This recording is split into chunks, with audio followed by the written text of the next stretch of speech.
Thank you for asking that, Mike. I do like the chatterbait. It's not that I don't like the chatterbait. I think the chatterbait is one of the top baits made in the last 10 years. It's fantastic.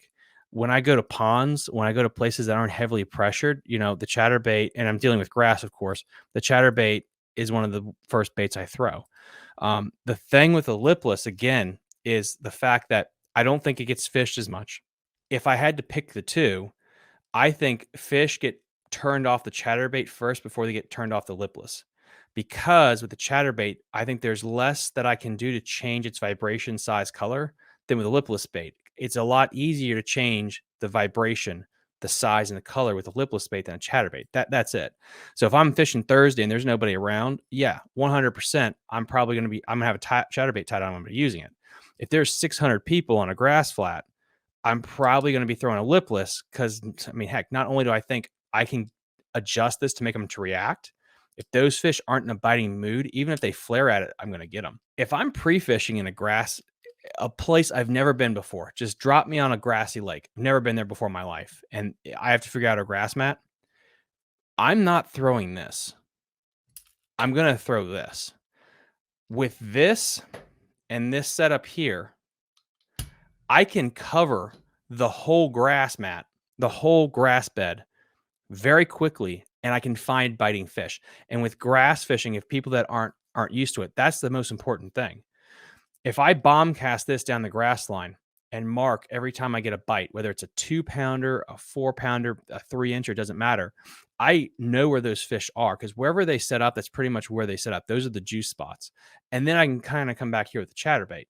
But what's nice with throwing this finesse bait, and one of my key spots I found on the Potomac a couple of years ago, I was throwing this little guy like this, just going down the bank, and I caught 2 dinks. I just caught 2 dinks. It was like late afternoon. I caught 2 dinks in a little part of the grass. It was submerged vegetation, but I caught 2 dinks on this thing here. One was 10 inches. I think the other one was like 12 and a half.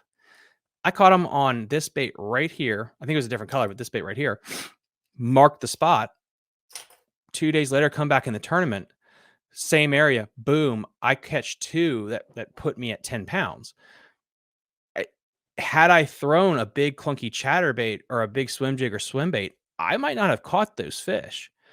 And so when you're dealing with grass, it's not just like a log where there's a particular log. You're dealing with a mass lawn.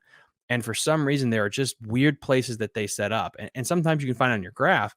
But the best way to find it, whether panoptics, minus, panoptics, is getting a bait that lets you cover water fast and it doesn't limit the size you get.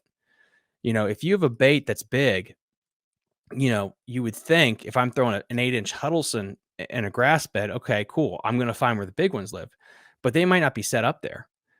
They might not even want to eat that.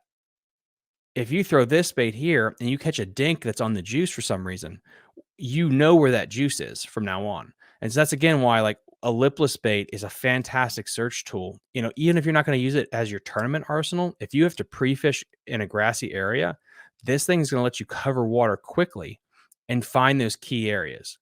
So, I hope that helped, guys. So, Travis, red colored lipless and chatterbaits. So red color for those. Okay. Yeah, cool.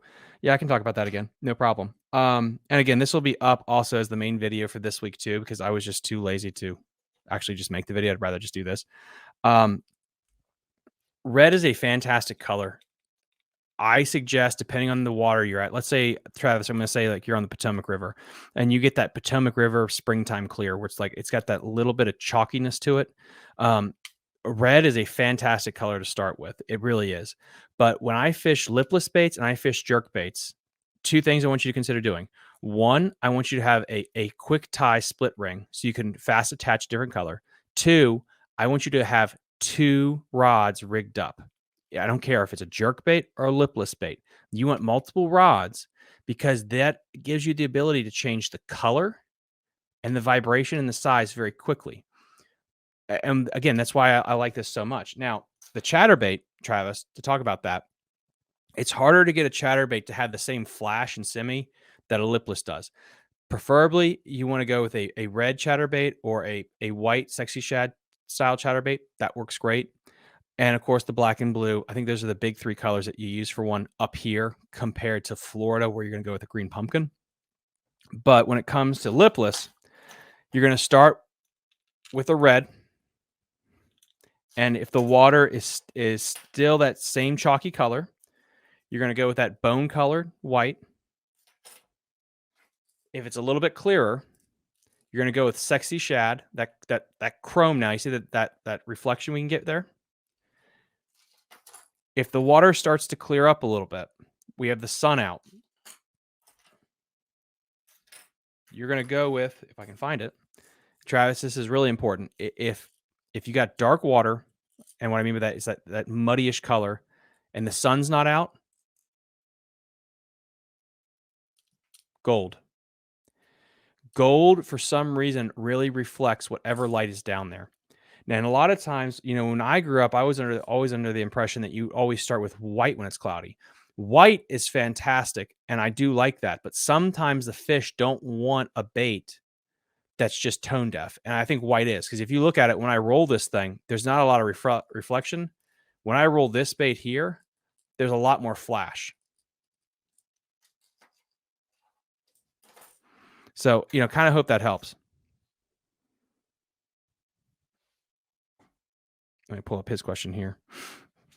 Chrome and black has been my highest producing lipless bait on lakes last summer. I fish Potomac too. Red works great too, especially starting next month. Haven't had many luck with gold.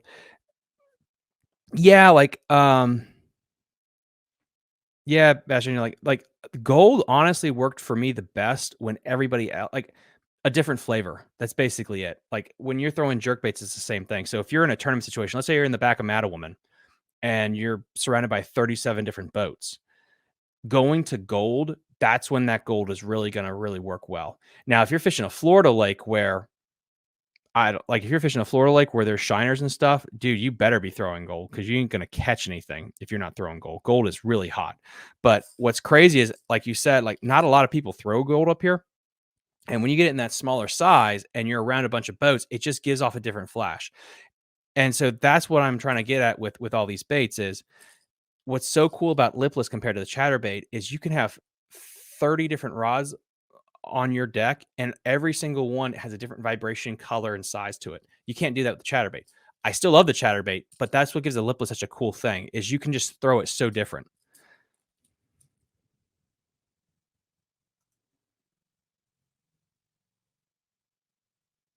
Ashley, yes. So if the water's clear, so let's say Lake Anna is a great example. You want to go with the translucent, and I think Lucky Craft, the LV500, has a great color. I'll link that one in the episode description for tomorrow too. But Ashley, if you had to pick one, I would go with this gold chrome color here. That one's really good right there. That one and the sexy shad, those two there. And if you can tell, when I shimmy it like that, it almost has a translucent flash to it. What's nice about that in that clear water is it looks perfectly like a bait fish. It really does. But there's something about, and kind of getting back to Bass Django's question, between the gold and silver, they reflect light differently in the water depending on the color clarity. And so sometimes, like if the water is really clear, I think this has a really good reflection of light. When the water has a little stain to it, for some reason, I think the gold just has a better flash to it, but I could be wrong. Yeah. 100%. Ashley, I hope that answers your question. Water dictates the color of the lure, the more visibility, the more translucent. 100%. And then again, if you want to get big brained Aaron Martin, rest in peace, Bass Dojo, I would suggest, if I'm fishing against you in the tournament, this is the thing I'd be thinking too. Bass wisdom says the water dictates the color of the lure. The more visibility, the more translucent. Yes.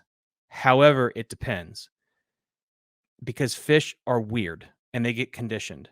If everybody's throwing a translucent bait, then you throwing that hotter color will make a difference. Why? Because they're just weird and fish hate us, I think. So I think 100% of the time, if you were going to take a test on like bass, as a species, that's 100% correct, and that's what I would do too. However, if I don't get bit with that, then I'm gonna go to the hot colors, and that's what's so cool about that's what's so cool about lipless and jerkbait fishing is there's no wrong answer to that sense. You can there's hard and fast rules to start with, but what I am suggest to everybody when you're fishing jerkbaits or lipless, have a couple of rods and just chuck them. You know, this one doesn't work. Let's try this one. Let's experiment. Let's dial that in. Oh, yeah, how about the Lower Potomac? Yes. So Lower Potomac, it's the same thing. Start with your orange colored ones. Start with the orange color. Start with the orange one. Go to the white colored, and then you're going to work down from there. Go to the sexy shad. Go to the gold chrome, and then you're going to also worry about the sound. And I think this is the one thing I want to make sure people don't lose on this whole thing. Len Baker is the sound. So I don't know if you guys heard this. I'll kind of go over it again. This right here is right here is a one knocker. You hear that thud noise? I don't know if you guys can hear it. Try my best. Versus the Strike King 2-tap. You hear that thud, thud, thud? That's something I would really suggest. Cotton Cordell.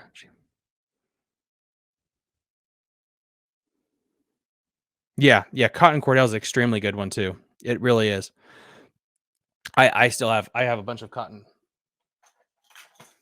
I have too many baits. I have a sickness. Cotton Cordell right there. That one works too. But yeah, so absolutely. Like the biggest thing is don't just think color, guys. Think sound, think sound, think sound.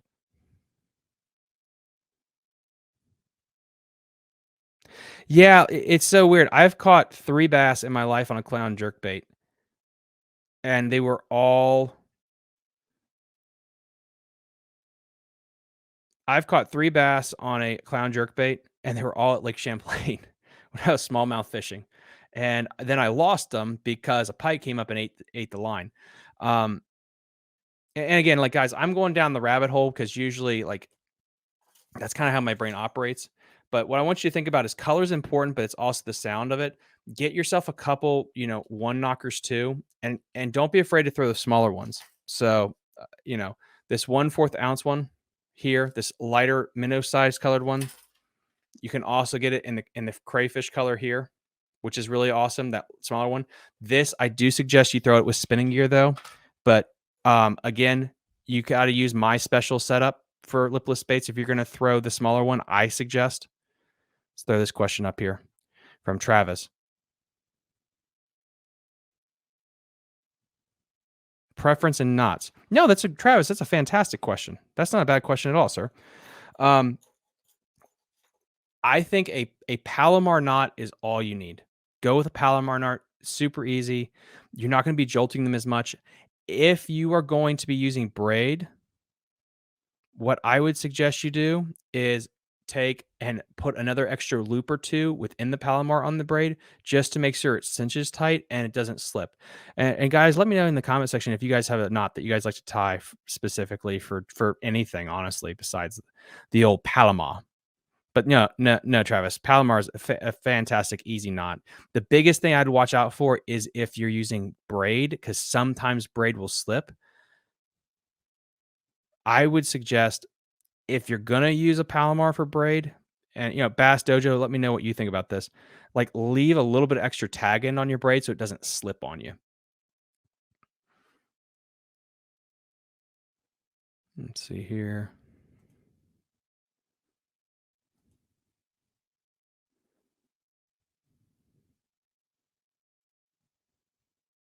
The loop knot is fantastic. I actually have a video on my channel that talks about the loop knot is one of the most underappreciated knots on the planet. It's a fantastic knot. Oh my goodness, let me get caught up on this. Bass Dojo. Let's see here. So since you fish a lot of the Potomac, do you mostly go to the shallow areas like Kauai, Mattawam? Yeah, absolutely. Honestly, spoiler warning, 99.9% of all the tournaments on the Potomac River go out of Mattawam Creek or they go out of Lisavania. As I've told many of my friends, the tidal river, like the Potomac, is one of the easiest places to cash a check, but it's one of the hardest places to win. And as weird as that sounds, Mattawoman Creek gets better as the year goes on because it constantly gets restocked. So not only is Mattawoman Creek a fantastic spawning bay, it is also a place that as more tournaments go out of, more and more fish get dumped there. So it basically restocks itself. If you're going to ask me what my favorite creek is, it really depends on the grass. Aquia is a fantastic creek. The problem I have with Aquia is it's a hell of a drive to get down there. So if I was going to fun fish, I might not go down to Aquia because, let's say you either drive in your boat or your car to get all the way down to that place. But if you had to put a gun to my head, I would say staying around, not Nanjamoine. Guys, help me in the chat. What's the creek down below Aquia? That one's really good too. The one right, not down by Aquia. I'm an idiot. The one below Mattawoman. What's the one behind Mattawoman? Let's take a look. See here at the map.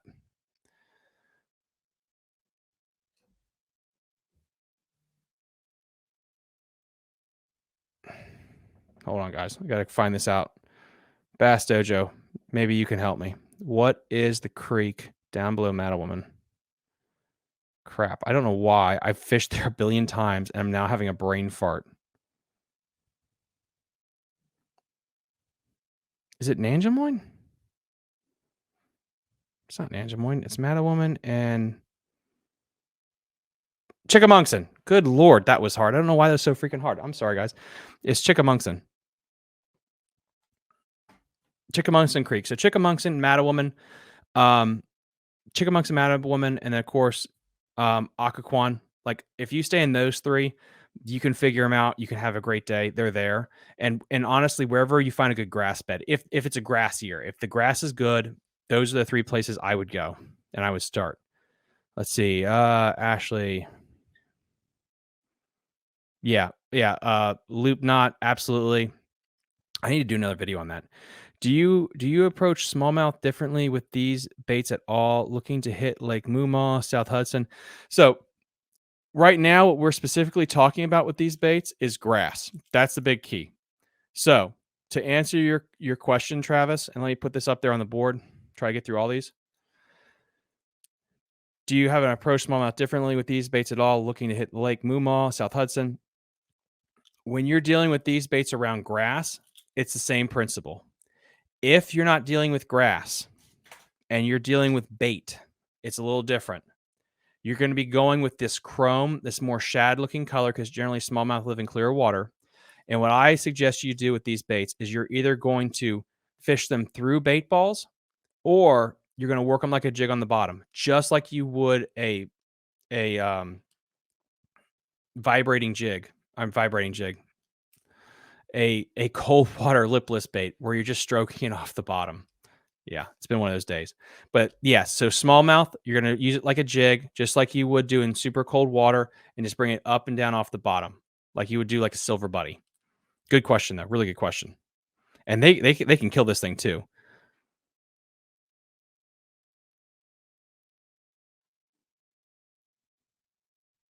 Yeah. Never. Yeah. Bass Dojo never cuts the knot, especially with braid. Like if you had to put a gun to my head, I wouldn't do it for either one, but definitely not braid because there is slippage there. Ashley Higgins, my guilty pleasure is my spinnerbait. No, a spinnerbait is a fantastic bait too. It really is. When you go with a spinnerbait compared to a chatterbait and a swim jig, my biggest thing is like you only have so much time to throw everything. So you want to try to pick the best bait or the one that you have the most confidence in.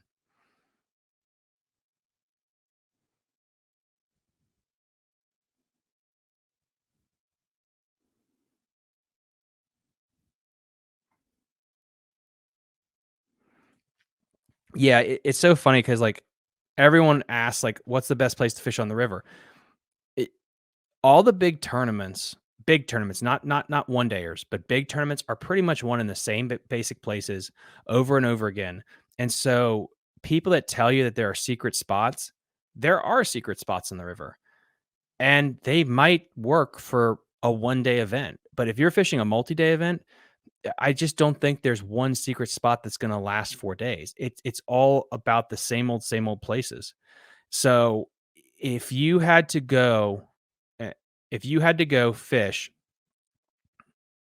and you wanted to finish in the top of the points, if you wanted to get good points, let's say you're fishing a tournament series and you just wanna survive the Potomac, get some good points, possibly get a check, you can basically stay in Chickamauga or Mattawoman the whole day and you'll do well. You will. Psychologically, people hate that because there's so much boats and people get scared. People, generally speaking, anglers hate other anglers and they cannot handle pressure. As soon as an individual gets a boat or a kayak and has the ability to escape anglers, we lack the discipline to handle fishing pressure and we freak out, we get claustrophobic and we can't do it. But if you just take and tell yourself you're not leading Mattawoman Creek, you're not leaving Chickamauga, you will have a successful tournament, bar none, I guarantee it. You'll have head games, but you'll do extremely well. That's a good question.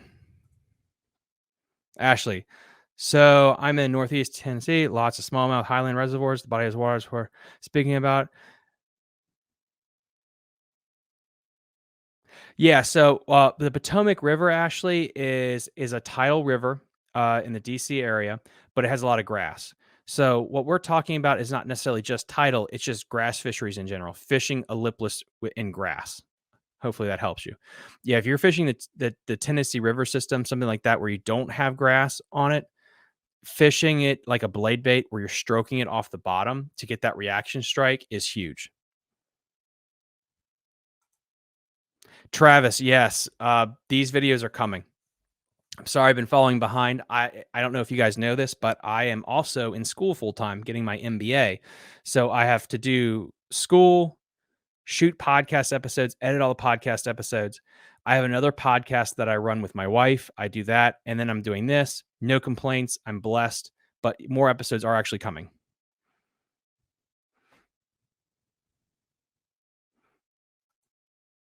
Aquaquan is good too. Yeah, I love Aquaquan. And honestly, guys, it just depends on the grass beds. I mean, it is.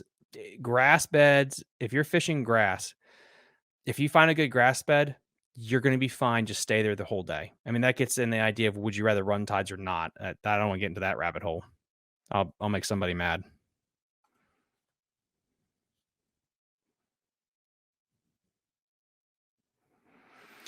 Yeah, spinner baits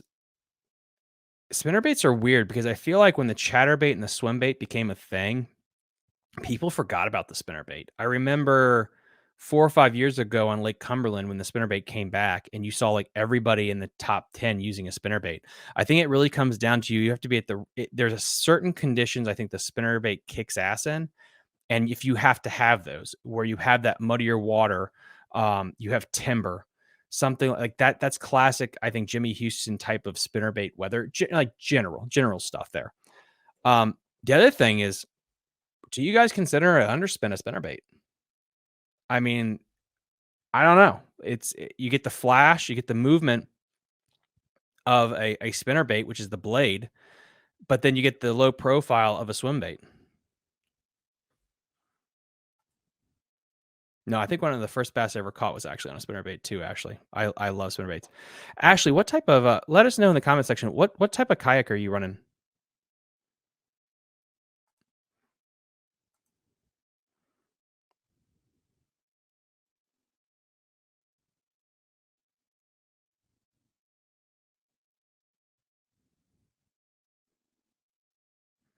Oh, I feel you.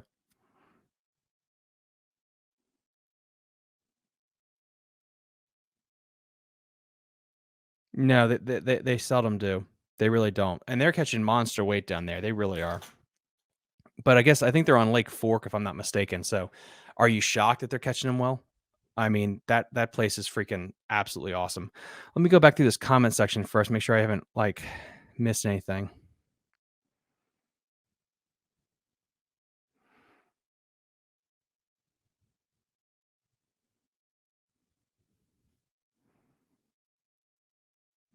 Missing through here, making sure I get all these questions.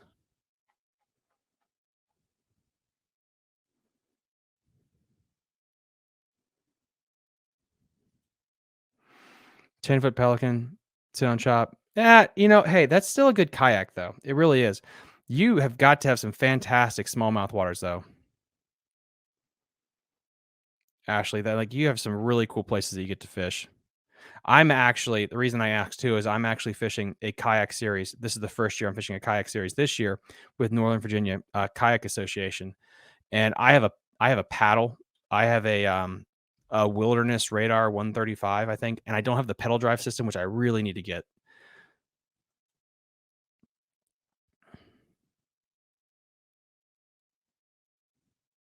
Yeah, yeah, I get that. It's expensive, but honestly though, comparatively, it's cheaper than a bass boat. We had Nolan Miner on the other day, and he was talking about Nolan Miner fished the Bass Open Northern Series. He fished 3 events, and he's doing kayak fishing now, and he said, like, the most expensive kayak is cheaper than a regular bass boat. I mean, it's I'm telling you, like, even you could spend 10 grand on and have the best kayak possible. I'm not saying you should or you financially can, but that's what's crazy is the most pimped out kayak is still cheaper than most regular tournament bass boats, which is basically a mortgage for a house right now. It's absolutely stupid.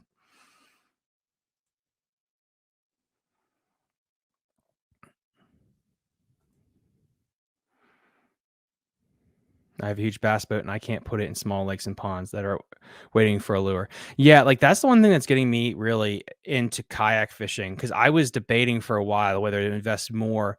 I still have a big bass boat. I probably will. I'll have a bass boat like that indefinitely because it's just part of my soul. But either go with a aluminum jet boat or a kayak.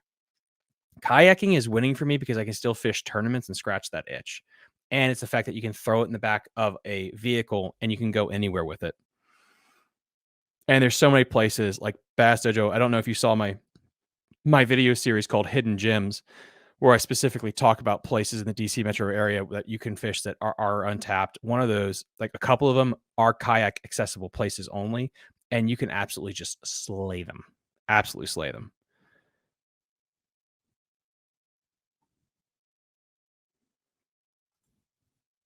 What is the Travis? Travis says? What is the biggest bass you have caught on a lipless bait? The biggest bass that I have caught on a lipless bait was 6.5 pounds. I actually caught him. I don't know if you guys can like see this here, but I actually won that tournament. I think it was like 5, 6 grand I won. I forget. Maybe it was 6. But uh I actually won that tournament with like 22, 23 pounds, and it was a 6 pounder I caught.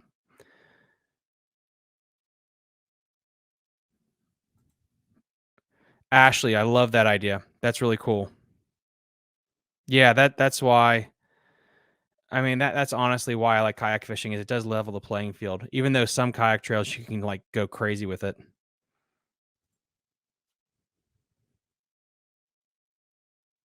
Bass Dojo, you have the comment of the day. Underspin is just a flashy swim bait. I love that. Yeah, that's what a lot of people think about it too.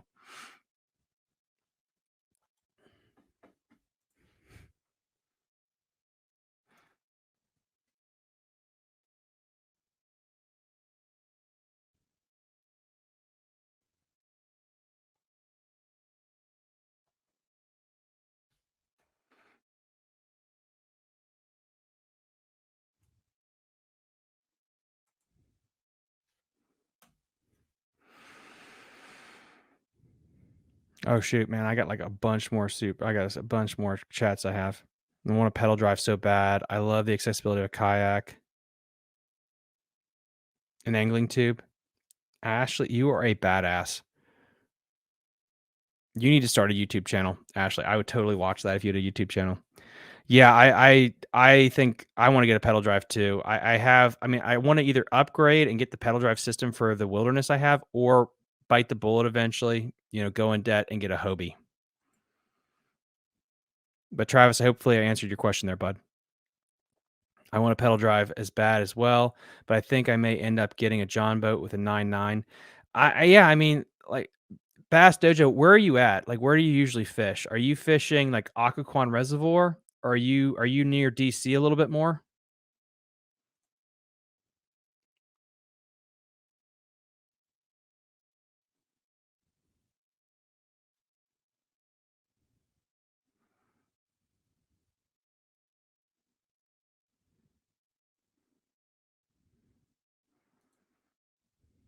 Do I do fish Potomac teams?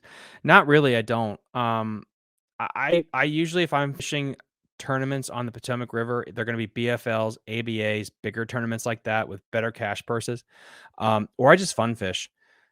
You know, the problem when you fish Potomac team stuff, and I'll jump in one every now and then. I don't fish a lot of them. I just don't like all the drama. The drama gets just crazy. So I bare bones, tourney, and then co-angler, the BFL volunteer division, and then Bass and Trail. Yeah, Ashley, you need your own YouTube channel. You need to document this.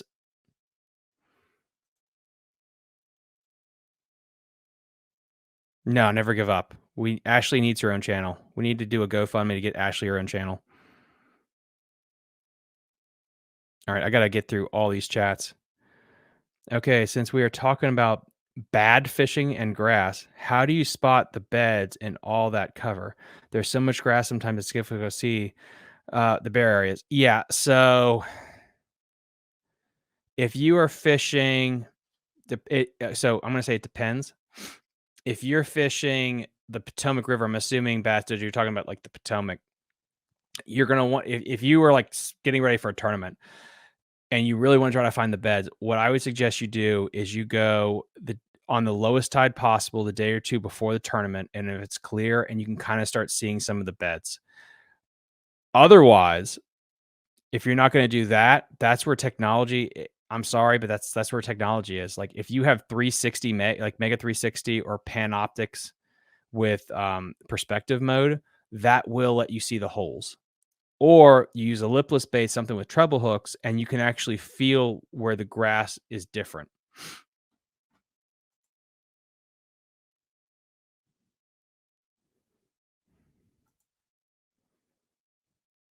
What would you throw in the Shenandoah this time of year? DK, are you talking about I have one bait?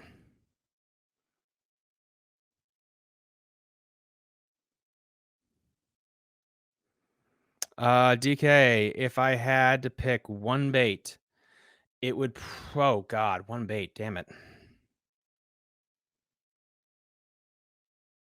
Mm. Yeah, well, you see, Bass Dojo already stole my thunder with that, so I'm gonna say a small mega. I don't want one bait. I'm a tackle junkie, damn it. What's the point in having millions of dollars of tackle and an upset wife because I have to hide receipts if you just want me to throw one bait? That's criminal. That's a criminal question. But if it is, it's probably going to be a smaller jerk bait, deep diving jerk bait, uh, different color, name it.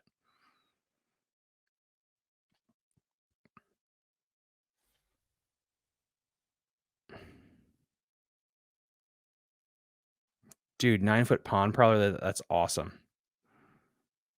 Just you are such a badass. Thank you so much, Daniel. Hey, good to see you. Thank you so much for saying this stuff on the podcast, dude. That was awesome. Thank you so much. Have you gotten to fish anywhere lately, bud?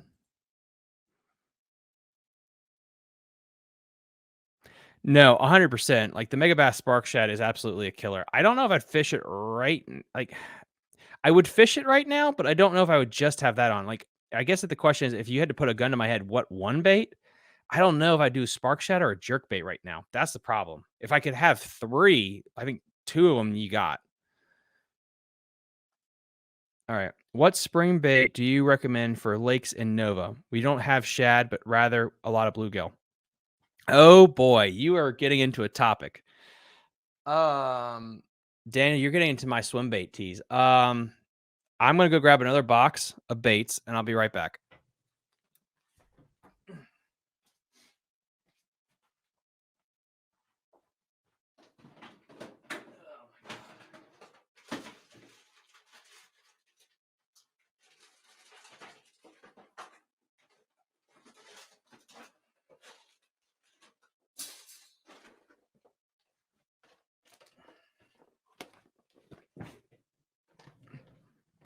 Box number 2.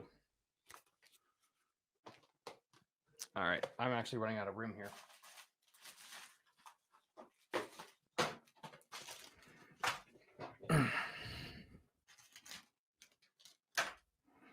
All right. Daniel, my man, I got you. Right now, gun to my head, one bait that you're going to be throwing. And this is honestly kind of gets back to what Bass Dojo was saying.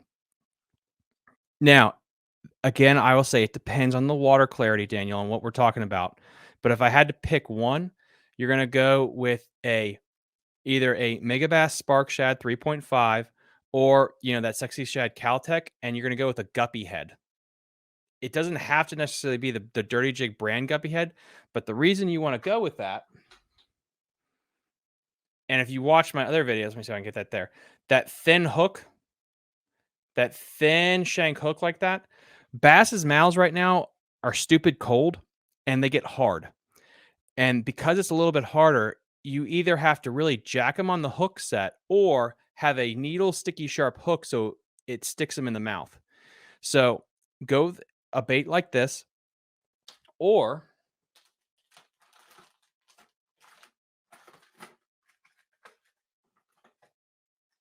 a smaller chatterbait like this.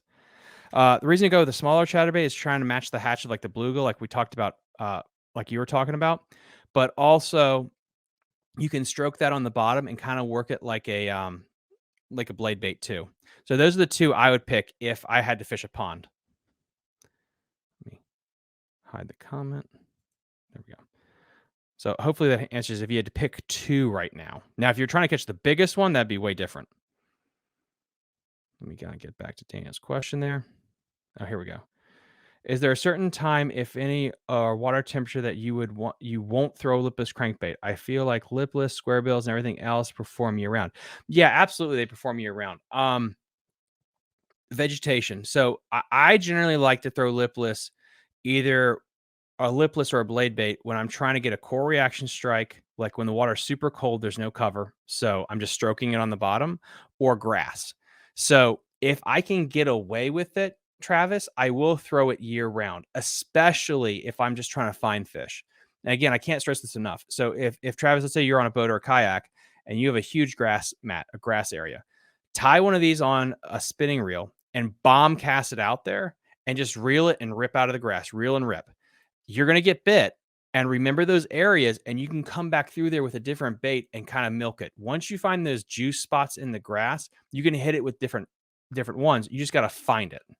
So I hope that helps. Yes, absolutely. And the square bill I definitely use probably more around wood, but that's a really good question, Travis. Great question.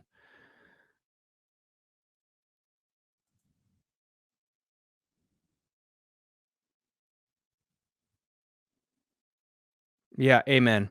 And Bass Dojo, now Ashley's probably going to have to teach us actually how to kayak fish, but I've thrown myself 3 times out of the kayak I've had last year because I set the hook too damn hard and I tried to set it standing up. Guess what?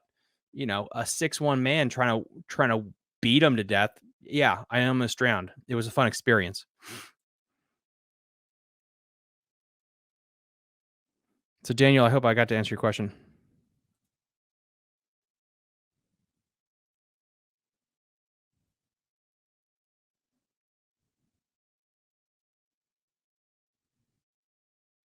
Yeah, Ashley, if you start YouTubing, if you start a YouTube channel, hit me up and we can actually collaborate. I'd love to collaborate with you if you're ever up this way. But yeah, absolutely. I got to check out your Instagram too.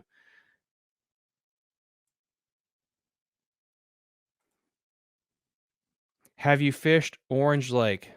You can pull double digit fish out of there.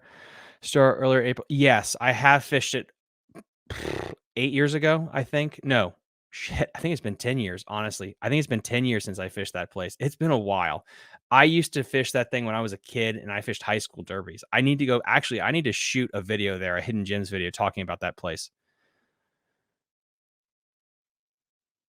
Good question.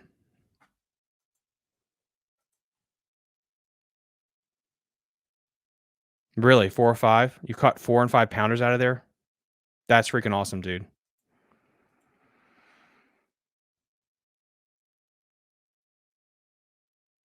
but also according to Creek for trout, but skunked as well. Daniel, are you just wanting a bait that you're going to get bit no matter what? Please let me know in the comment section if that's what you mean.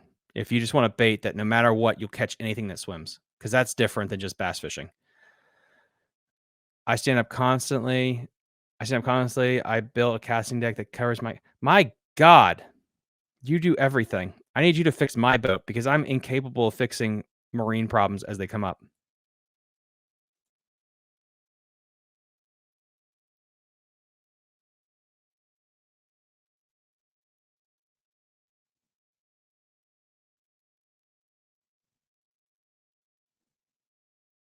Don't video anymore. Why, Bedja? Why don't you video anymore? Let's see, get some good questions here.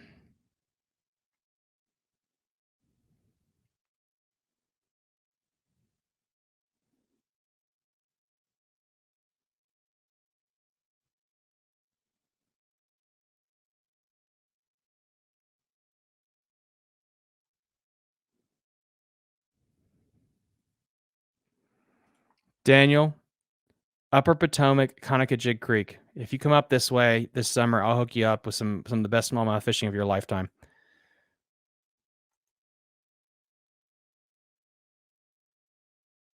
Oh, wow, that's a really good deal. Ashley, thank you for letting us know. That's awesome.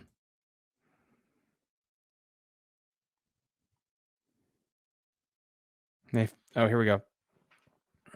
My favorite grass bait is a weightless fluke thrown. Oh my, yeah, and this is why you're going to end up fishing in the Bassmaster Classic because yeah, that's one of the best ones there is.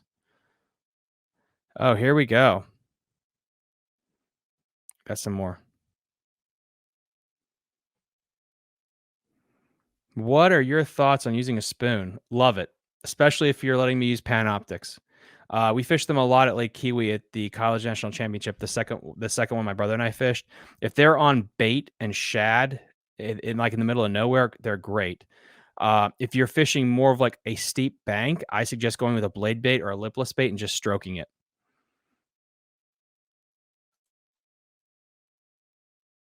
Yeah, like Daniel, if you here, I'm gonna go grab another thing from the back area. Actually got this here. Oh. All right. If you want the number one bait ever created in the history of mankind, you are stranded on an island and you need to feed yourself or you're going to die a horrible death. And you have to pick one bait to make sure you actually feed yourself so you don't die a horrifically agonizing death. This. It's called Gulp 1 inch. Daniel, if you cannot catch anything on this, burn all of your fishing gear and become a Redskins fan. Or I'm sorry, a Commanders fan. You're going to get the 1 inch version right there. Okay. The 1 inch, you're going to put that on a trout magnet. Key tip, super glue. This stuff is very biodegradable and it will just fall off the hook. If there's a thing in there that once it is alive, it will eat that 100%. That is I just need to catch something before I jump off a bridge bait. If you had a jerkbait color you'd throw on the Shenandoah, what would that be? Also, how about diving depth? If I'm fishing a deeper portion, like around Riverton, I'm going to go with a deeper diving bait. Color-wise, can never give you one because I just can't. I would give you two. I don't have jerkbaits in front of me, DK. Sexy Shad Chrome, color like that. And a bone white. You got to have two. You can't pick one because honestly, fish are weird. If you have to do that game of which one would you pick, give me two colors or something. Because like when you're dealing with jerk baits or lipless baits, changing the color around is so important. And I don't want you to do yourself a disservice. A sexy shad chrome color or a bone white are probably the two I suggest you throw, and just switch between those and you'll be good to go. And if you're fishing around Riverton where that water's deeper, go with that deeper bait because those fish are going to be tucked to the bottom. Fish in the Shenandoah River, they don't usually feed on bait. They do, but a lot of times they're eating crayfish and stuff. So you want to get that bait as low to them as possible. Travis, are you trying to have a 1v1 challenge, you versus Jared versus me? Hell yeah, Travis. Let's make that happen. That would be a lot of fun. I'd video that.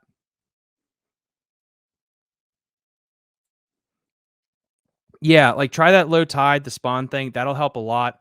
Otherwise, you have to get Panoptics or 360 to find the holes. Yeah, flukes are awesome.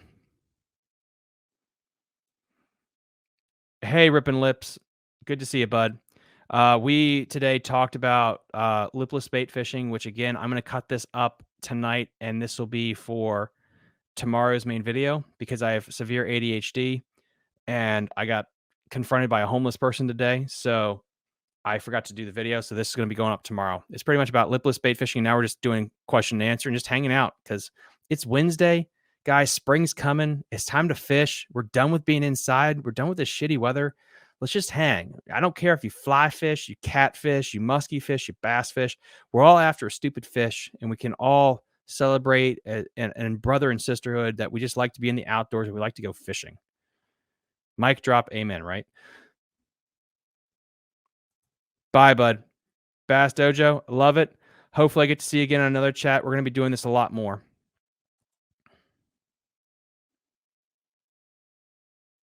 I'm actually going to go shoot a video at the Rappahannock this year at some point. I really want to.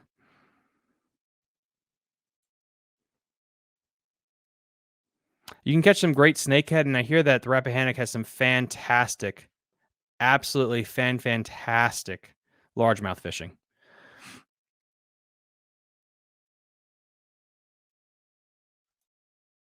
Daniel, I catch fish too. I just been tough this winter. No, I understand. I understand, bud. Listen, hit me up either on Instagram. Yeah, I think you have my number still. We can actually try to go fishing sometime, dude. I think you still have my cell phone number. But honestly, yeah, gulp alive. If you literally have to catch a fish or your family will die because we're in a Saw movie, I would say gulp. It would probably be like the bait where I feel like I could get bit.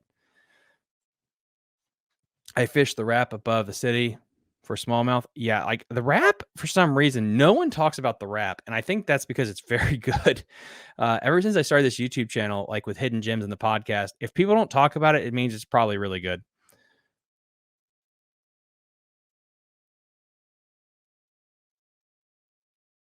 Yep, I'm about to rooster tail.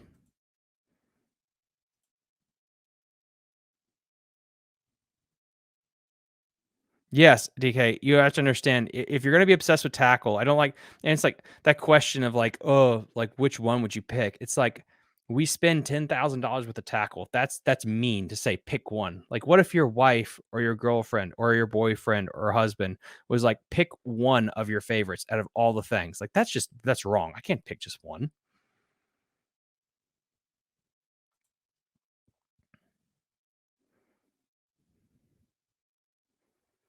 Yeah, smallmouth love the cold, and it depends on where you are. I think there's 2 warm water discharges in DC but you need a boat to get to them. Or, spoiler, I did a video on it. Please go check it out and like and comment on it on the channel, Fishing the DMV. Wilkinson Lake in Winchester, Virginia. It doesn't freeze in the wintertime. I don't think I've ever seen it frozen, and I went to college in Winchester. It doesn't freeze. And you can catch bass there in like negative 50-degree temperatures if that's a real temperature.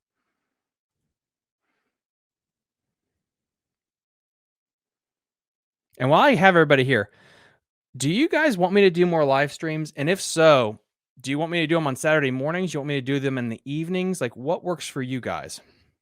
Let me know in the comment section what days and times work for you guys for live streams. I could do them in the morning. I could do them in the evening. You got to let me know what works best for you. Yeah, but I love smallmouth.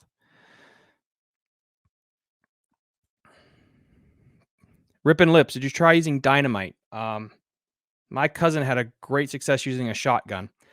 He didn't catch anything, but he almost blew a hole in his boat. You could try that.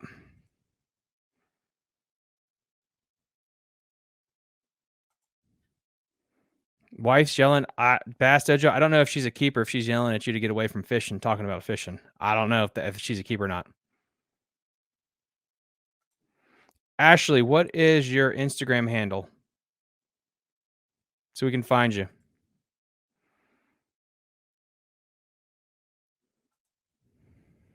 Rappahannock bass fishing is amazing most of the time.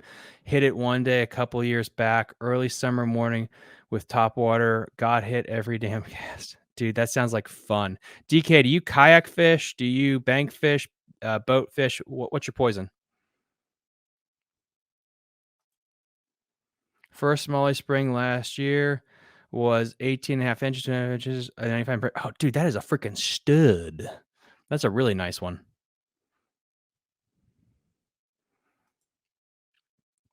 Urban Lips. You want Tuesday evenings? Okay, we got one that says Tuesday evenings. I should do this. Okay, we got one for Tuesday evenings.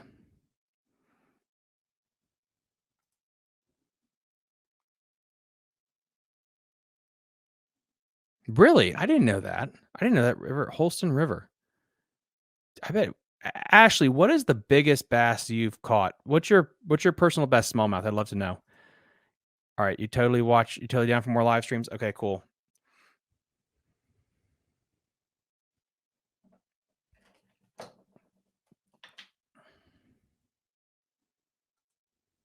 I'm the real winner. Yeah, you're the winner. Let me talk to Jared because I think what we're gonna do next live stream is we're gonna have a couple of giveaways. Um, we were kind of waiting to do the giveaways once we had our online shop available because I have an issue of giving away stuff like candy. And then for if you guys want to follow just before I lose everyone, go to Fishing the DMV. That's my Instagram handle. Try that. See if you can find me there. Let me get that up there. I'm actually I got a message real quick because that's actually the wife.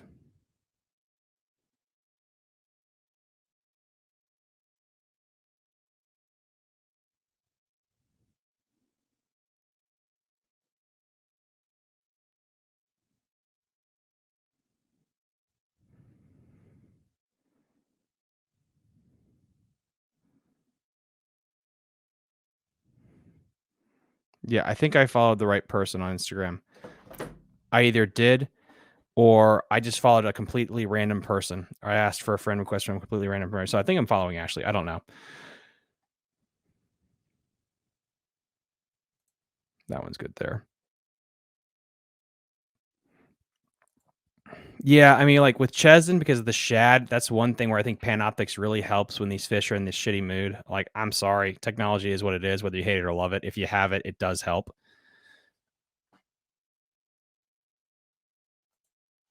Mostly bank and boating, no kayaking quite yet. Yeah, I mean, like boat, like bank, that's the problem too.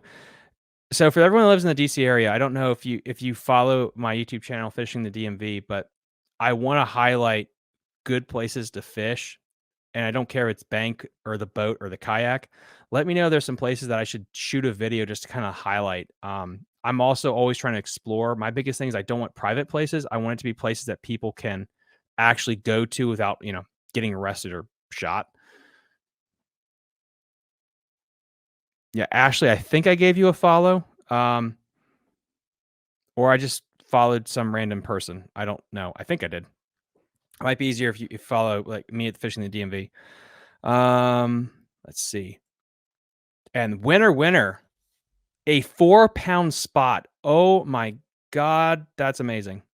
I've never caught a spot that big before in my life. And a 7.3 smallmouth, Jesus, that would pull you around in a kayak. Was this all from the same fishery? I bet it was. Down in Tennessee, man, you can catch everything from anywhere.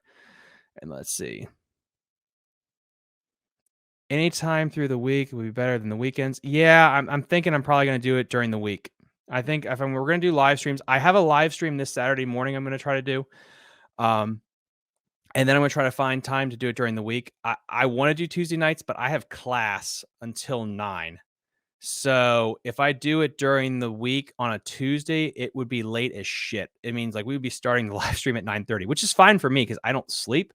If you guys want it, otherwise we'll try to find another night. But once school is over with, I think I'm going to do a weekly live stream, maybe longer, where we just hang and talk fishing, and we'll call it like Tuesday night jackpot or Wednesday night jackpot, something like that. Fun, just to kind of just talk and hang as a community.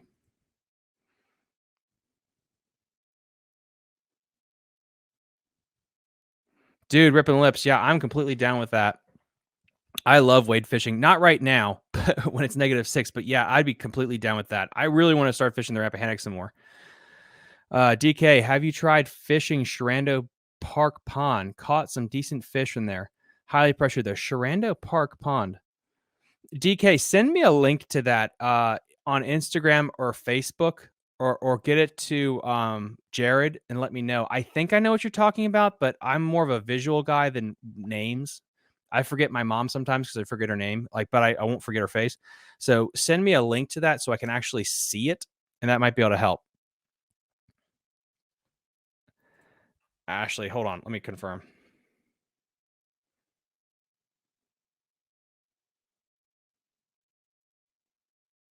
Yes, Ashley, I got it correct. Bingo, bingo. Yep, gave you a follow back. Cool. Yep, I didn't just randomly. I made sure I actually followed the right person now. Sweet. Thank you. Thank you. No, Ashley, you totally need to get your own YouTube channel and you need to become a professional angler. Let's see. Anytime during the week, that's what we're going to do. Hopefully, we get through all these. But yeah, no, I got to try Sherando Park. That's definitely. Yeah, ripping lips. Like, I also want to get some people on the podcast. I don't know if you know about that, but I run Fishing the DMV YouTube page. We're a podcast, but also just basically we're running all the media and all coverage of everywhere that has to do with Virginia, Maryland, Pennsylvania, West Virginia, DC, any type of fishing, all type of fishing. Blah blah blah. I know you don't care about that, but I want to get somebody on the podcast to talk about your area and all the fishing opportunity available. And once it becomes closer to summertime, I also want to start talking about saltwater fishing too, and that's going to get me jazzed because I want to take the kayak out there.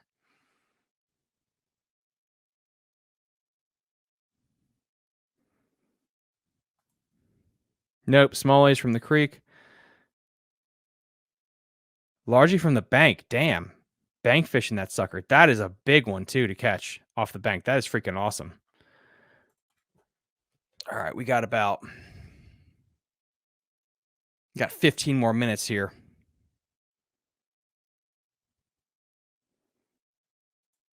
Yeah, absolutely. Yeah, if you want to be on the show, reach out to Jared. Hold on, let me find his email here because he would actually love this. I bet Travis would love it too. Let me get Jared's email up here, and you can actually send him something. But there's an email you got to just because we have to go through the professionalism of it all to get on this show. But yeah, it's called Fishing the DMV. You can also go to the YouTube channel too.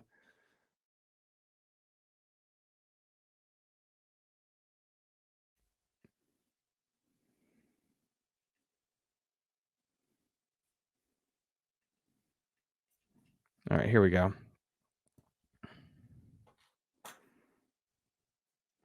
You can email that right there, and that should hopefully get you in contact so we can actually set up the podcast episode.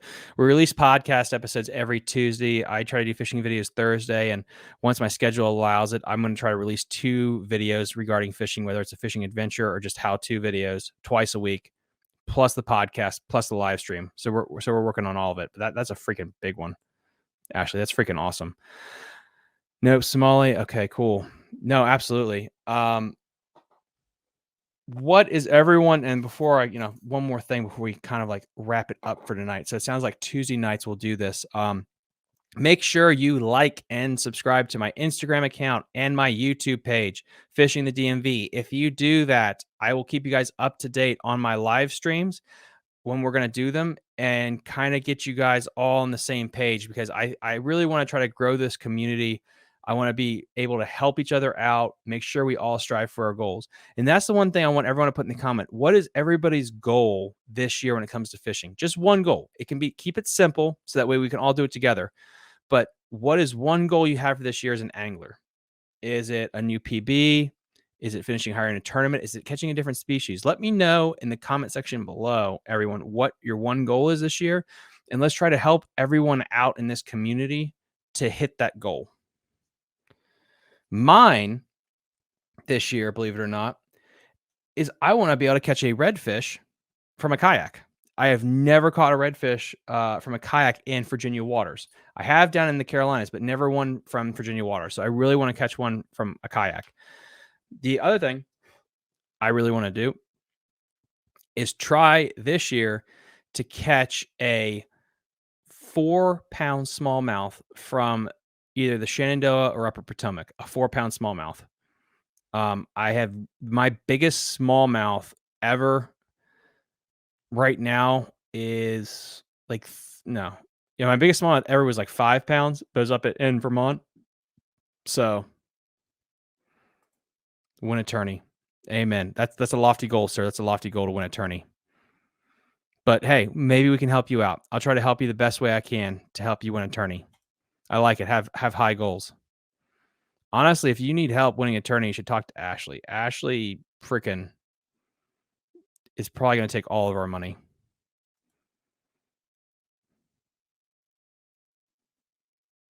Yeah, like the river is really low right now, but the fishing is still extremely good on it.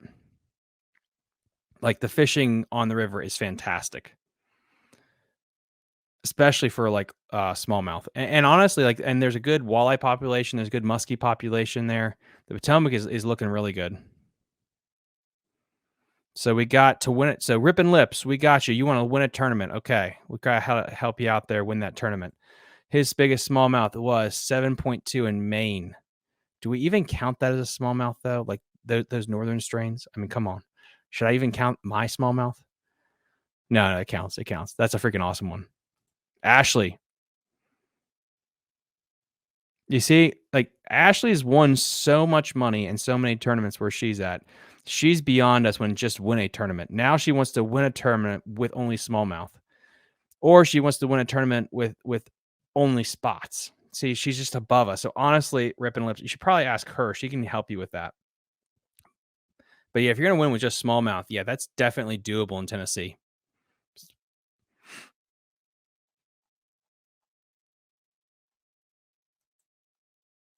But then Daniel, definitely. I know you're probably gone from the chat, but yeah, hit me up, Daniel, and we'll go fishing sometime.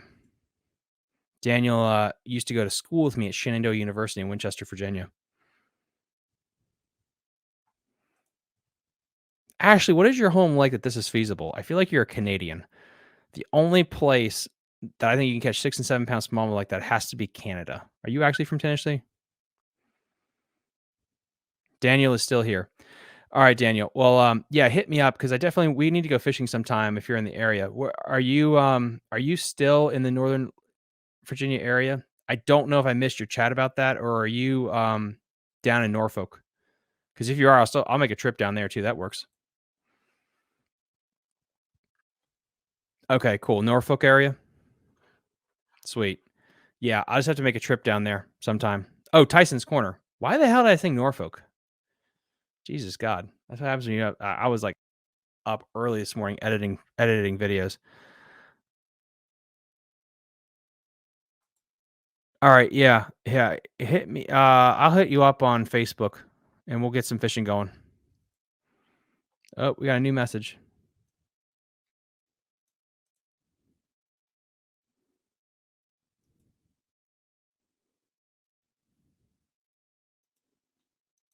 Yeah, Ripping Lips. We gotta do some synergy sometime.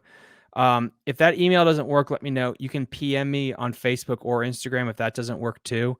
I just get flooded with so many messages. I have to like organize it and stuff. But yeah, I definitely want to collaborate with you in the future.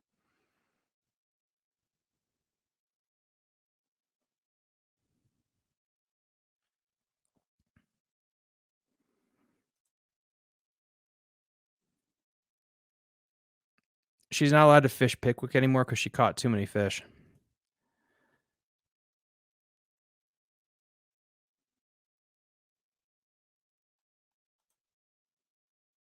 You bank fish, you fish the middle, you get a boat, you fish the bank. Isn't that some weird innuendo though? Now, the real challenge, you fish the bank, fish parallel to the bank. If you're in a boat, fish out deep if you can. That's the big thing.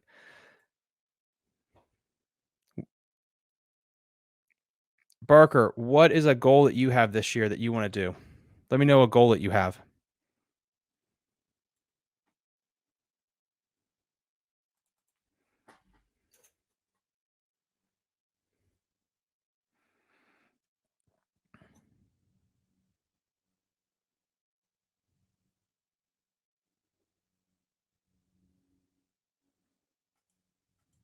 Oh crap! I'm sorry, bud. I'm sorry I didn't respond to it.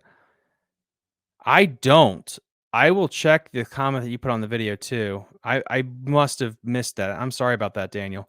I don't, but I would love to put him on the yeah, I'd love to have him on the podcast. Murray's Tackle Shop. Yeah, let me write that down right now. Screenshot that and have that person on there too. Yeah, that would be awesome. That would be awesome. Yeah, I'll try to have that person on as well. Yeah, I mean, that's just so funny. It's like we are the first podcast that specifically deals with the DMV area. And for people that don't know, fishing the DMV, DMV does not just stand for where you get your car done. The DMV stands for the area that surrounds Washington, D.C. And I don't know if you can see it in the back there, but the channel covers all the fishing around Virginia, Maryland, Pennsylvania, West Virginia, and I'm forgetting a state because my brain's Pennsylvania. So all those states. Since we're the one of the transient people on the planet, we commute so freaking much. It's really not that big a deal. Like an example is Ashley. I don't know about where you're fishing, Tennessee. There are so many lakes so close by to you that if you fish a tournament series, I'm assuming you don't necessarily have to travel too far for a bunch of tournaments. And Delaware, yep, Ripon Lips, yep, Delaware, yep, that was the other state. Thank you. Um, you don't have to travel very far if you're like in Alabama or Tennessee to fish a tournament.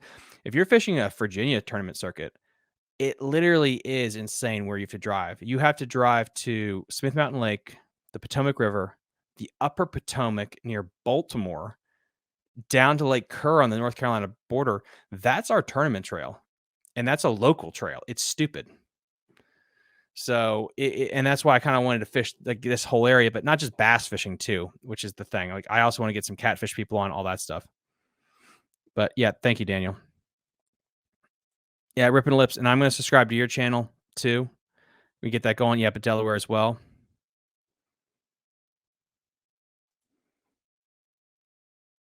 Okay, to have a good year fishing. Come on, bud. Give me some more. Do you have a PR you want to break? What's your PR? Lynn Baker, what is your PR this year that you would love to break? Tell me tell me below what's the biggest fish, because hopefully Ripping Lips, Ashley, Daniel has caught some biggest ones. I think Daniel's biggest fish, to my knowledge, I think is like 10 pounds he caught. He caught it barehanded too. It was amazing. I was there, I think, when that happened.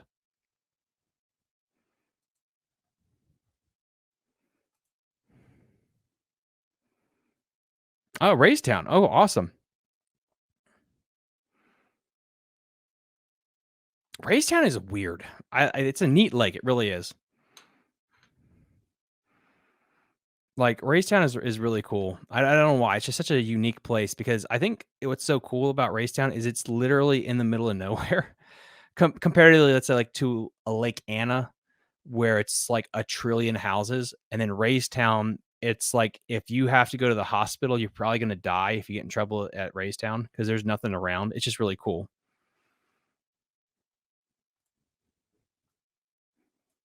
But yeah, good to know. So you fish a lot of tournaments on the way, but yeah. Well, hopefully, yeah. Hopefully you catch a new PR this year, dude. Hopefully we can help with that and encourage you and stuff.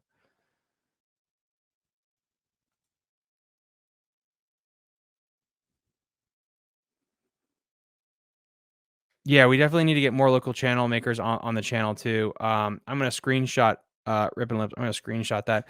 And also, yeah, send me a DM. Send me a DM fishing the DMV. Oh, 5 pounder. So your goal this year, bud, is to catch this. Your goal this year is to catch a 5 pounder on the Potomac, dude. You're gonna catch that easily. That's no problem at all. Potomac River, easy, easy.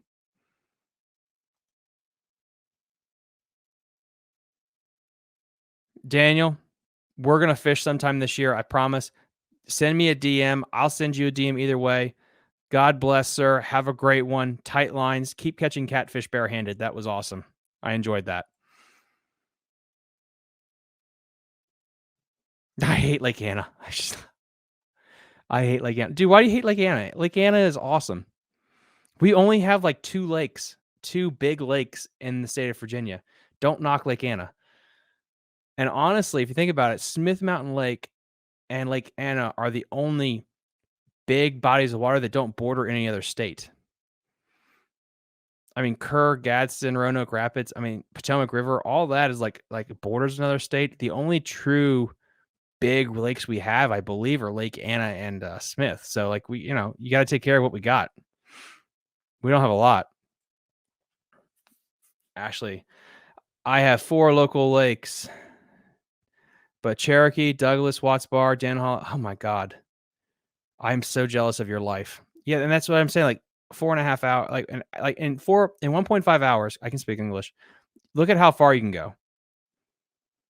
That's insane. We can't do that in Virginia.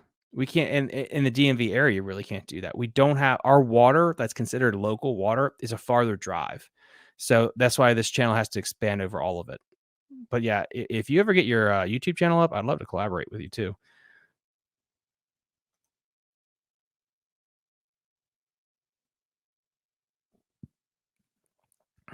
Hey, hey, sometimes the best bass you catch is one that you have to catch before the cops come.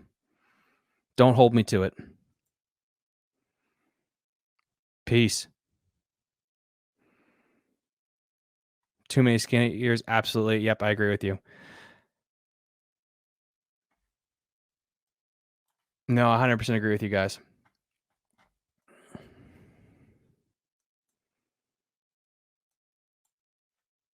But no, I think that helps. But yeah, let me know in the comments section below what you want other topics about. We're going to be doing another live stream Saturday morning at 9 a.m. I know not everybody can make it. That's okay. I will be trying to do another live stream next week. Please, please, please, please like and subscribe to the YouTube channel and also Instagram and my Facebook page at Fishing the DMV. If you definitely, if you like the Facebook page, you can message me, you can reach out to me, and we can kind of figure out what a schedule is for the live streams. Sorry, my brain's starting to go here. But yeah, we're going to start doing these live streams pretty consistently because I think this is a great way to kind of like create our own community and we can actually help each other out and just talk about fishing. And hopefully we can start live streaming some of the Bassmasters or the replays without getting in trouble. That's kind of my hope. Anyway. Yep. That's why you stick to it. Jet skiing is bad, but what are you going to do?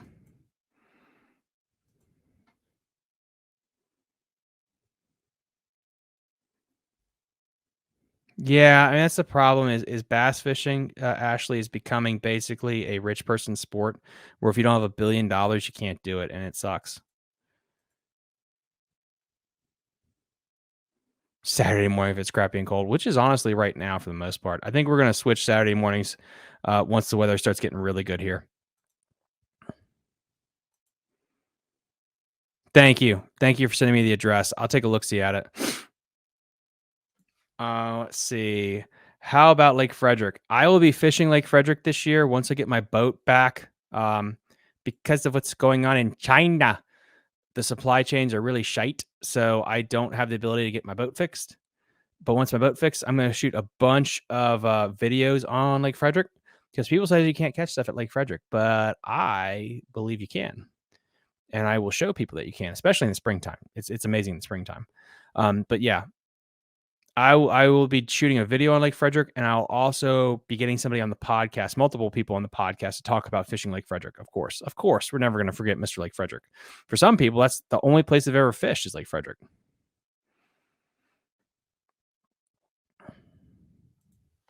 And then I got any other questions before I log off for the night, my good peoples? But this was fun. We're going to be doing this a lot more. I really enjoy this form of content. Somebody sent me something and it's not coming through on the phone.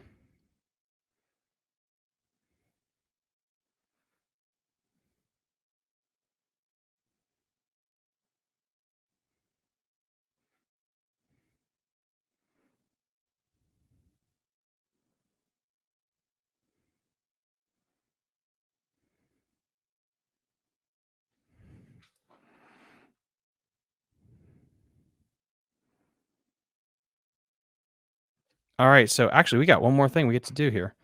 Hold on one second, guys. Stevens City. You know what? I'm going to show you guys this. This is a place that I'm going to be fishing this year. But Lake Sherando. Yes, I've been there. I've not fished there. This sounds stupid, but my wife, we were driving back from a winery and we had to stop somewhere so the dog could take a piss. And we dropped by in there at Lake Sherando.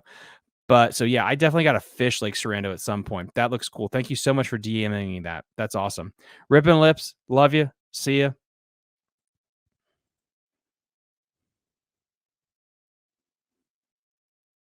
That's so cool that you have a 9 foot. Yeah, no, I wish you guys all the best of luck with that.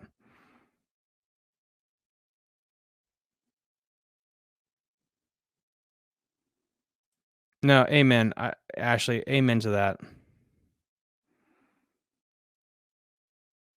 Yeah, let that speak for him. Like, and it's sad though. I think that's why kayak fishing honestly is taking off because it cuts away that rich man aspect. And I'm sorry, guys, I come from so a lot of my family are into riding horses, equine, and that's considered a rich person sport. And I have friends that golf and they consider that a rich person sport. But guess what?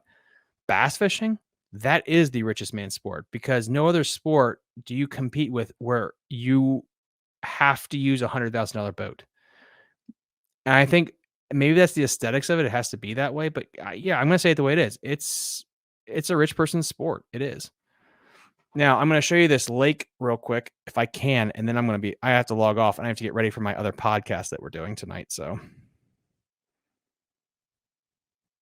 if I can figure out how the hell to share this with myself. Here we go. All right. I think I just shared it with myself. So what I'm going to actually do is share the screen. Share the screen there. Let's see. How do I share a screen on this?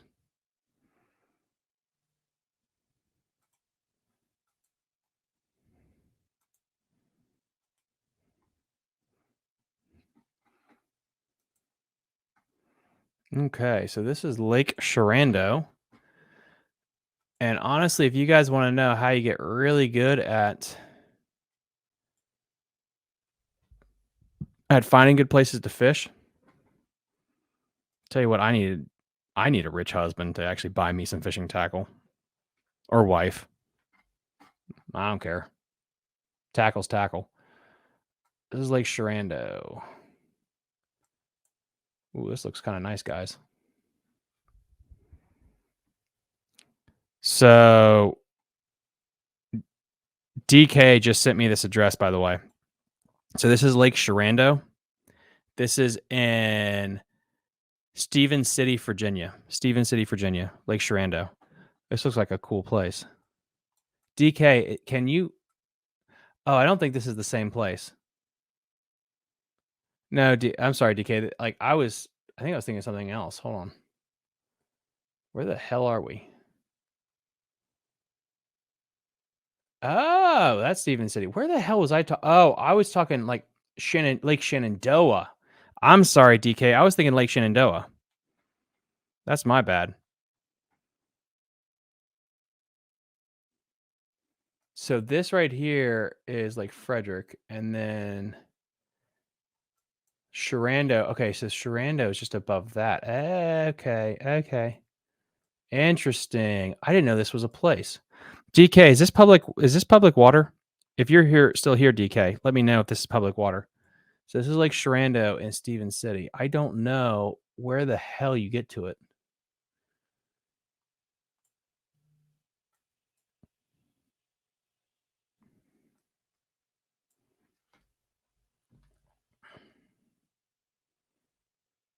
Wait, is it public or am I going to get shot if I go there? Because if I die, I feel like maybe one person at least would be upset.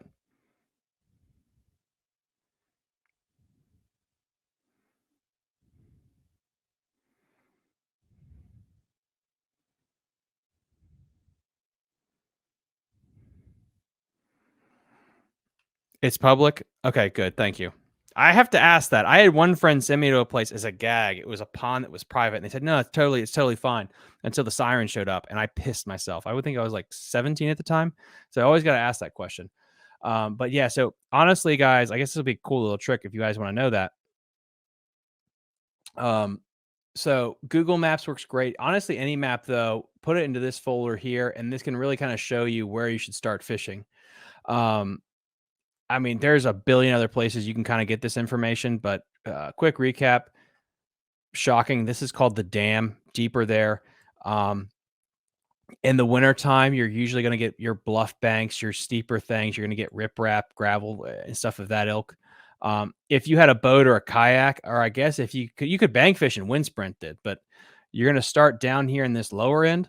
But right now, since we're getting warmer and warmer weather, you're going to want to start picking apart. And let me know in the comment section below, like, do you guys want to fish? Do you prefer fishing the dam or up in the shallower early area part? Let me know. Personally, this time of year, as it's starting to get warmer and warmer out, I would suggest starting up at the upper portion of the lake and working down. If they're not up here yet, go all the way down to the dam area and fish there. I just go to those two extremes. Pick those out first. If cardio or a boat is not an issue, either start at the dam, fish the dam, and then blast all the way into the back of the creek, or fish the back of the creek and then go to the dam. If you had to pick one of the two. Now, gun to my head. If I had to pick one place to fish to begin with, it's probably the dam. Riprap always holds fish. It might not hold the winning fish. It might not hold the biggest one, but it will hold a fish. Oh, this is some good intel. We got too good intel. Hold on. DK is actually telling us about this fishery that we're figuring out how to break down. Highly pressured, but plenty of big bass in there. Small creek fed lake, lots of grass, some rock, too much above water structure. Yeah, Ashley says shallow first. Yeah, I agree with that too. Yeah, big fish like that, grass. No, there's tons of. You can catch them. You can catch them easily. I probably could catch them there easily. I'll shoot a video there, DK. If I'm allowed to walk it and stuff, I'll figure out a way to get there. But I can catch them too. Ooh, we got it split. Ashley says fish shallow, and Rippin' Lips says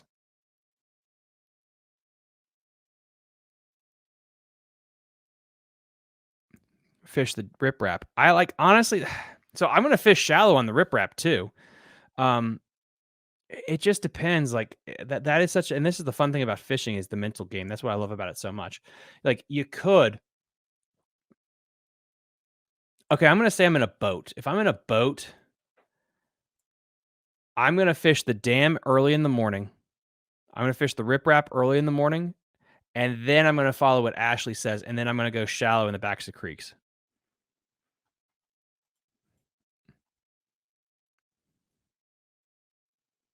Yeah, so that personally is kind of my thought. I'm gonna start. I'm gonna start at the dam in the morning. I'm gonna fish the rocks before the sun gets up, and then once the sun gets up, I'm gonna wind sprint because I'm in decent shape all the way over here. I'm gonna fish the back of this pocket.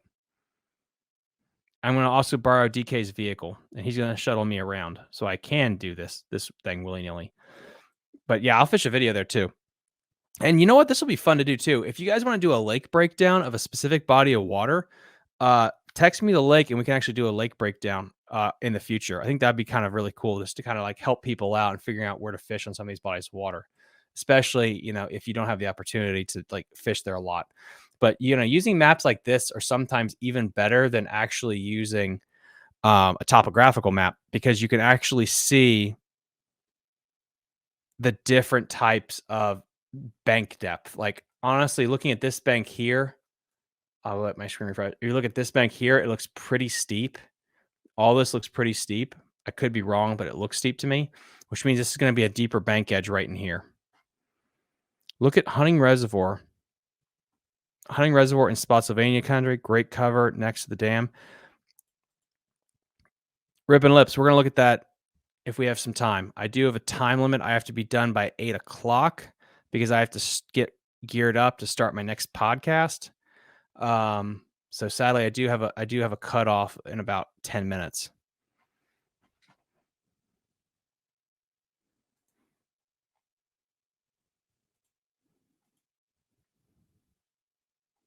But yeah, yeah. I mean, that's the thing is like Google Earth and stuff like that. That is really awesome. Hunting Creek Reservoir, Spotsylvania. Yeah, I know. I got like 3 minutes. I'm going to be a little late to that. That's fine. It's my podcast. I can start the other podcast whenever I want to. What was my brain thought? Yeah, Rip and Lip. Send a link in the send a link to Hunting Reservoir. That way I can find it a lot faster. That way we can look at that real quick. And then DK, yeah, you can park either dam stuff. Yeah, thank you so much for bringing up this place. I'm definitely going to shoot a video there. I'm gonna scout it out, and I'll probably do a hidden gems. So if you guys didn't know, on the Fishing the DMV channel, not only do we do podcasts, I do how-to videos, fishing stuff. I also do this thing called Hidden Gem series where I find places and I try to highlight the fishery. It's not about me trying to stick as many as possible. It's just me exploring new places. And I put in the episode description everything I use and also how to get there. So GPS coordinates, the boat ramp, everything. Nothing's private.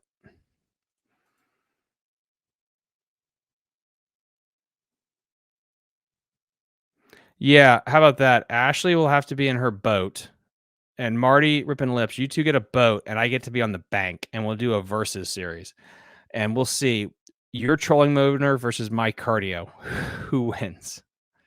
I'll be dead at the end needing oxygen as I'm like just gasping for air. No, actually, DK has a car. He's going to drive me around.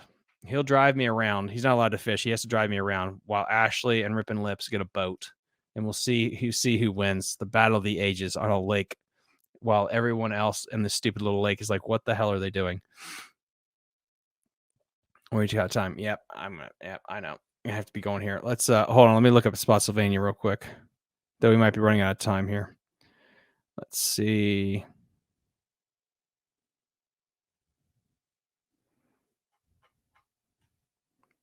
Hunting Reservoir. Let me find that real quick.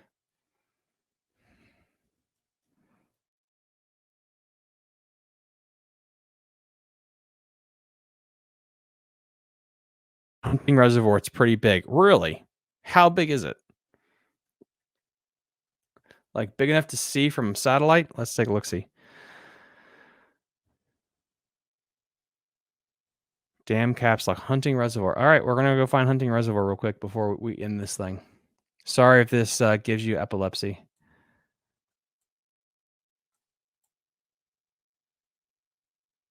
I think it's this one.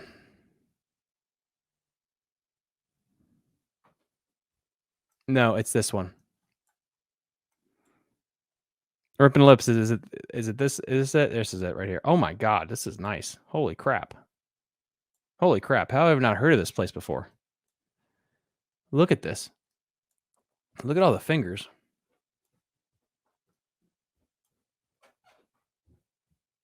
Is this trolling motor only? How have I not heard of this thing?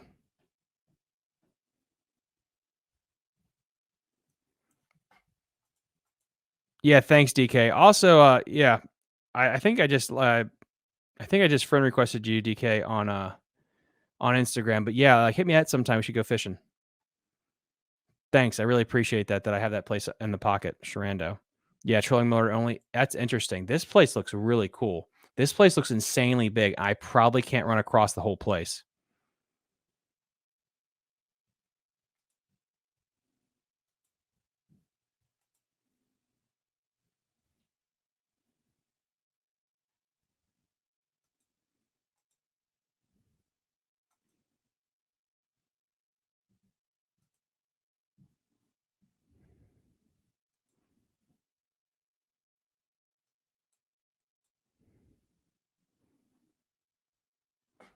But yeah. So what we'll do is we'll do a lake breakdown of Rippin' Lips, and we're gonna do a lake breakdown. Ashley, Rippin' Lips, we're gonna do a lake breakdown next time of Hunting Reservoir, since I have to get set up for my next podcast for my other YouTube channel. But yeah, this place looks really cool. No, absolutely, Rippin' Lips. We're gonna come on down there and do that sometime because this place looks really cool. Uh, and as you can tell, I don't know if you guys can tell from this, but it kind of looks like that this and Rippin' Lips. Let me know if this is correct or not. So, and you can using a topography map, you can usually tell this. Is it generally flat around here? Is all this land flat around the lake, or is it very mountainous? Because looking at this, you can kind of tell like about the terrain, and that's kind of important because it kind of tells you about the strike and dip, which is geography terms for the land, and kind of how the water flows out of there. So if you look at this compared to like a Smith Mountain Lake, you don't have the higher mountain ranges, and you can actually on some of these maps. Let me get Google up about 90 at the deepest. So let me get Google Earth up real quick, and then yeah, I'm gonna have to put a hard stop on this. Uh, this is a fun feature, guys. If you didn't know about this, Google Earth. You can actually fiddle around with it and get it to where it'll show you topography pretty. And what I mean by topography is like the bank, if the banks are steep or not. So this is the Earth. If you guys didn't know, for you flat earthers, it is round.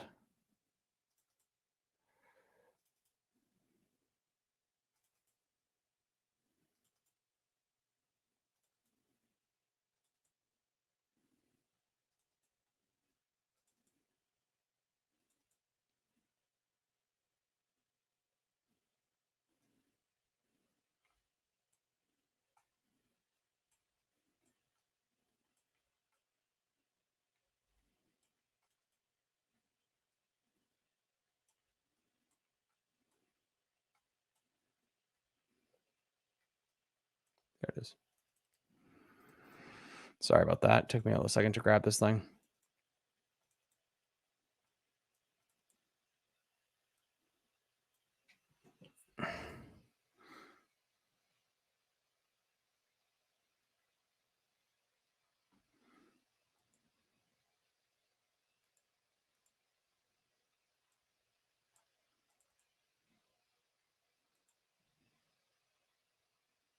Boom, map style. Explore, perfect. Boom, 3D. Boom. So now that you got it like that, zoom in as much as you can.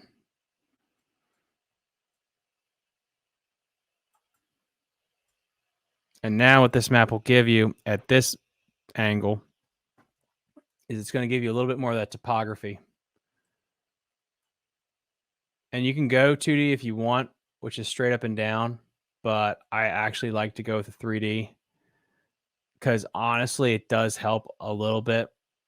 Boom. So now you can tell. And what I do, start at the dam, work your way up. And this will help you actually tell the strike and dip. So right here is a perfect example. So if you look right here, there's a higher mountain range right here. So Little Huntington Creek, as you can tell, it's going to have a deeper drop off, especially on this side here where the creek channel sways in. Yeah, pretty steep banks, you see. And this is like I'm not even here, like, and I can already like tell, like, if I want to fish, I'm probably gonna go to Little Huntington Creek because it's just the depth. And I don't even have a chart, a Navionics chip or anything like this.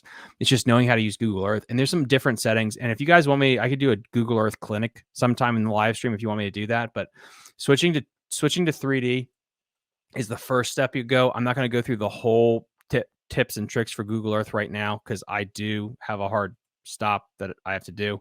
But go to 3D, start at the dam. The reason I want you to start at the dam is you can understand a little bit better the topography if you start at the dam, because the dam, guess what, is steep, right? So start at the dam in the 3D version and your eyes will kind of get used to it and then start scrolling up the lake. And that's how I could tell, like looking at Little Huntington, like, oh crap, that's a lot steeper than compared to the other banks. And then work on angling and moving around. And you can toggle here and things of that ilk. And then, fishing this bridge, just call them, see them right here. That would be a really good hot spot that I would definitely go to. Here looks a little flatter. And then this bank here, if there was blueback herring, I would say this place would be fantastic in the summertime, right down here. And then right here, so you see how when you're in 3D, this has this big bulge right here. So it tells me that this bank right here is probably super steep, both of these sides here. So this would be a good pre-spawn spot, this pattern right here. And I'll flip up to 2D just so you can see what I'm talking about. So this place right here, this place right here.